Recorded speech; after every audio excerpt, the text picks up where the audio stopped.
नमस्कार मित्रांनो, मी district team coordinator Ravi Thorat आपल्या M I lifestyle marketing global private लिमिटेडमध्ये सातत्यानं 2 वर्षापासून काम करत आहे. आणि आपला जो ब्रँड आहे जैविक ब्रँड, ज्या ब्रँडला आज भारतामध्ये आपला नंबर 1चा पुरस्कार भेटलेला आहे इंडिया ॲग्रो ब्रँड. हा इंडिया ॲग्रो ब्रँड घेऊन आज आम्ही वालसावंगी या गावामध्ये आलेलो आहोत. हा वालसावंगीमध्ये आल्यानंतर वालसावंगीचे प्रगतशील शेतकरी श्री अमोलभाऊ कोथळकर यांना आपण आपल्या जैविक ब्रँडच्या माध्यमातून बोअस्ट्रा सुपर ग्रो मॅजिक ॲडव्हान्स हा बेसळ डोस यांना जमिनीमध्ये टाकण्यासाठी दिला होता. आणि आज त्यांच्या मिरची पिकाची पाहणी केली आणि पाहणी करत असताना असं लक्षामध्ये आलं की त्यांनी जो रासायनिकचा जो अनुभव घेतला होता आजपर्यंत, त्या रासायनिक अनुभवामधून त्यांनी आज जैविककडे ते आलेले आहेत. आणि रासायनिकचा अनुभव त्यांच्याकडे जवळपास 12 वर्षाचा आहे.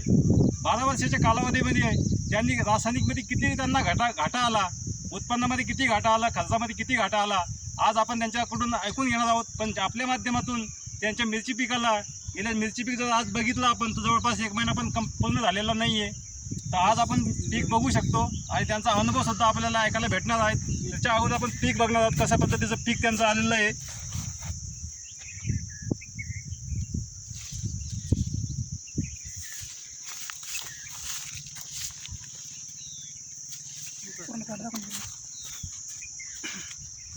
आता त्यांच्याकडनंच आपण ऐकून घेणार आहोत की त्यांना रासायनिकमध्ये आणि जैविकमध्ये काय फरक वाटला म्हणून. त्यांनी सर आपलं नाव प्लीज. माझं नाव अमोल हिरालाल कुतलकर, राहणार वालसंगी, तालुका भोकरदन, जिल्हा जालना. मी म्हणजे 12 वर्षापासून शेती करू तर मला असा रिझल्ट कधीच वाटला नाही. 1 महिना पण झालेली लागवड करायला तर एका म्हणजे 25-26 दिवस झालेले फक्त. तर 25-26 दिवसात मिरच्या लागलेल्या झाडाला.